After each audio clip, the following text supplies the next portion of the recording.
तारीख के सफ़हात पर सलाह अल-दीन अय्यूबी का नाम रोशन है। वो आलम अस्लाम के हैरो हैं। उन्हीं उनकी बहादुरी, उनके ईमान और इंसाफ के लिए याद किया जाता है। सलाह अल-दीन की जिंदगी फतूहात और कामयाबियों से भरी हुई थी, लेकिन वो हामना रहमत ली के भी पीकर थे। यह हम जमूना सजीमर हनमा की जिंदगी का जायज हलेगा। हाँ, हमान के इक्तदार में आने और सलीबियों के खिलाफान की जदोहद के बारे में जानेंगे। हम देखेंगे कि उन्होंने 71 हापने झंडे तले पूरी मुसलमान दुनिया को मुत्तहद किया, और हम दरियाफ्त करेंगे कहानी की मेरा साजा भेला खून लोगों को कैसे मुतासिर करती है। सलाह अल-दीन की कहानियां ईमान और अज़मत की कहानी है। यह एक ऐसी कहानी है जो सदियों से गूंज रही है, और यह एक ऐसी कहानी है जो आज भी हमारे दिलों में जिंदा है। अगर आप तारीख के शौकीन हैं, तो आपको ये जानने की जरूरत है कि सलाह अल-दीन अय्यूबी कौन थे।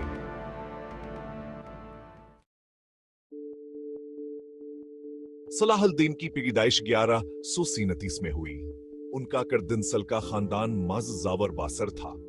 उनके वालिदिन जमालदीन अय्यूबी गवर्नर से नाचाकी के बाद उन्हें अपने आबाई शहर तकरियत से भागना पड़ा। खानदान ने मौसल में पनाह ली, जहां सलाह अल-दीन का बचपन गुजरा। उनकी अबतदाए तालीमान के मुर्तबे के मुताबिक थी। उन्होंने कुरान और इस्लामी कानून की तालीम हासिल की। उन्होंने तारीख, अदब और फनहर्ब सीखा। सलाह अल-दीन पनीत माम तालीम में मुमताज थे, लेकिन वह खास तौर पर मजहबियाम और जंगी हिकमत अमली की तरफ राग़िब थे। एक नौजवान की हैसियत से भी सलाह अल-दीन ने इन खूबियों के आसार जाहिर किए। जवान हैं एक अजीमर हनमा बनाएंगे। वह ज़हीन, बहादुर और इंतहाई मजहबी थे। वह अपनी आजिज या और गरीबों और मजलूमों के लिए, अपनी तशविश के लिए भेजाने जाते थे। सलाह अल-दीन ने अपने कैरियर का आगाज अपने चचा असदाल-दीन शेर को हकी फौज में शमूलियत अख्तियार करके किया। शेर को हशाम के हुक्मरान नूर अल-दीन जिंगी के एक ताकतवर जर्नील थे। अपने चचा की रहनुमाई में सलाह अल-दीन ने जंगावर क़ियादत में कीमती तजर्बा हासिल किया। वह एक माहिर सिपाहिया और एक ज़हीन हुकमत अमली साबित हुए। 1172 में सलाह अल-दीन अपने चचा के हमरा हमसर के एक मुहिम पर गए। मसरा एक मालदार और अहम सरजमीन थी, लेकिन वहां सियासी आदिमा इस्तेहकाम भी पाया जाता था। मस्र पर हुक्मरानी करने वाली फातिमी खिलाफत कमजोर और मुनक़सिम थी। शेर को हने मस्र पर कब्जा करने और उसे नूर अल-दीन की हुकूमत में लाने का मौका दिखा। इस फतह में सलाह अल-दीन ने कलीदी किरदार अदा किया। उन्होंने जंग में अपने आप को मुमताज किया और एक होशियार सियासी खिलाड़ी साबित हुए।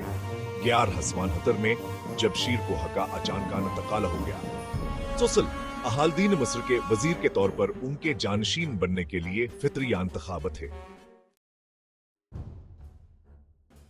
वजीर बनने के बाद सलाह अल-दीन ने तेजी से अपने ताकत को मुस्तहकम किया।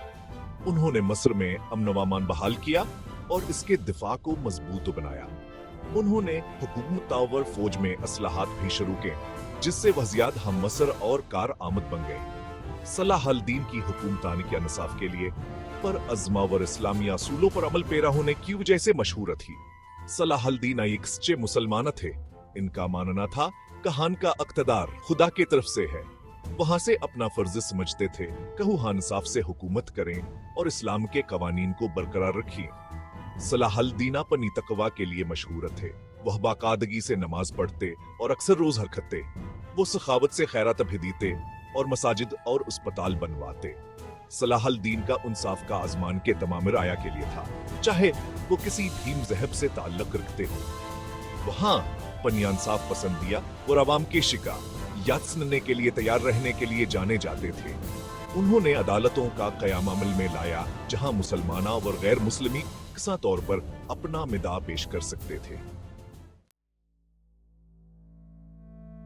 जब सलाह अल-दीन मिस्र में अपनी ताकत को मुस्तहकम कर रहे थे, लातीनी मशरक में होने वाले वाक़यात तसादम की तरफ बढ़े थे। यूरोपीय ईसाइयों की तरफ से मुक़द्दस जमीन पर कायम की जाने वाली सलीबी रियासतों को मुसलमानों की बढ़ती हुई ताकत से खतर हलाक था। 1144 में जंगी के हाथों अल-रहा के शिकस्त ने दूसरी सलीबी जंग को जन्म दिया। अगरचे ही सलीबी जंग अल-रहा को वापस लेने में नाकाम रही, लेकिन नासर ने सलीबी खतरे के खिलाफ मुसलमान दुनिया को मुत्तहद करने में कामयाबी हासिल की। सलाह अल-दीन एक सच्चे मुसलमाना और एक माहिर फौजीर हरमा होने के नाते मुकद्दस ज़मीन में सलीबियों के मौजूदगी से बखूबी वाकिफ थे। वहां नहीं हमला आवर के तौर पर देखते थे जब इस्लामी के मरकज को खतर है। इनका मानना था हाँ नहीं निकालना इनका फर्ज है। लेकिन सलाह अल-दीन एक हकीकत पसंद भी थे। वह जानते थे कि वही हम सजर रातों रात हासिल नहीं है कर सकते। उन्हें सब्र और हिकमत अमली से काम लेने की जरूरत थी। उन्होंने सलीबियों के साथ नागजीर तसादम की तैयारी में कई साल गुजारे। उन्होंने अपने फौज को मजबूत किया, दूसरे मुसलमान हुक्मरानों के साथ इत्तेहाद कायम किया और अपने वसाइल को बढ़ाया। सलाह अल-दीन मुक़द्दस शहर यरूशलेम को ईसाई कंट्रोल से आजाद कराने के लिए पर अज़्म थे, लेकिन वो जानते थे कि उन्हें अपना वक्त हथियात से मुंतखब करने की जरूरत है। 1187 में वह मौके आया जिसका सलाह अल-दीन इंतजार कर रहे थे। अंदरूनी तकसीमा और नाकस क़ियादत की वजह से कमजोर सलीबी रियासतों ने हुकूमत अमली के लिहाज से कई गलतियां की। सलाह अल-दीन ने इस मौका से फायदा उठाते हुए फलस्तीन में एक बरकरफतार मुहिम शुरू की। 4 जुलाई 1187 को हतीम के मकाम पर दोनों अफवाज का आमना सामना हुआ। यह जंग सलाह अल-दीन के लिए फैसला कन फतह थी। प्यासावर थे से कमजोर सलीबी फौज को शिकस्त हुई। यरूशलेम के बादशाहगाह समीत 72 से सलीबी रहनुमाओं को गिरफ्तार कर लिया गया। हतीम की लड़ाई सलीबी जंगों में एक अहम मोड़ साबित हुई। उसने मुकद्दस जमीन में मुसलमानों के दोबारा अरूज का आगाज किया। सलीबियों के लिए यह एक तबाहकुन शिकस्त थी।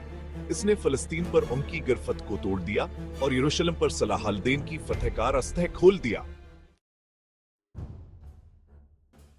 हतीन में अपनी फतह के बाद सलाह अल-दीन ने तेजी से अपनी फतूहात को महफूज बनाने के लिए इकदाम किए। उन्होंने आका तबरीहा और याफा समेत सलीबियों के अहम शहरों पर कब्जा कर लिया। फिर उन्होंने अपनी तो यरूशलेम की तरफ मबजूल की, जो उनका असल हदफ था। 2 अक्टूबर 1187 को एक मुख्तसर मुहासरे के बाद यरूशलेम ने सलाह अल-दीन के अफवाज के सामने हथियार डाल दिए। यरूशलेम की फतह इस्लामी तारीख का एक अहम वाकया था। यह सलाह अल-दीन की जिंदगी भर की ख्वाहिश की तकमील थी और पूरी मुस्लिम दुनिया में जश्न का बायस बनी। लेकिन इंसाफा और रहमदिली के लिए मशहूर सलाह अल-दीन ने अपने फौज को शहर को लूटने या उसके बाशिंदों को नुकसान पहुंचाने की इजाजत नहीं दी। इसके बजाय उन्होंने शिकस्त खुर्द ईसाइयों को तावान के बदले शहर से महफूज तरीके से निकलने की पेशकश की। उन्होंने शहर के यहूदी बाशिंदों को, जिन्हें सलीबियों ने बेदखल कर दिया था, वापस आने की इजाजत दी। सलाह अल-दीन के हाथों यरूशलेम की फतह ने पूरे यूरोप में सदमे के लहर दौड़ा दी, जिसके नतीजे में तीसरी सलीबी जंग का मुतालबा किया गया।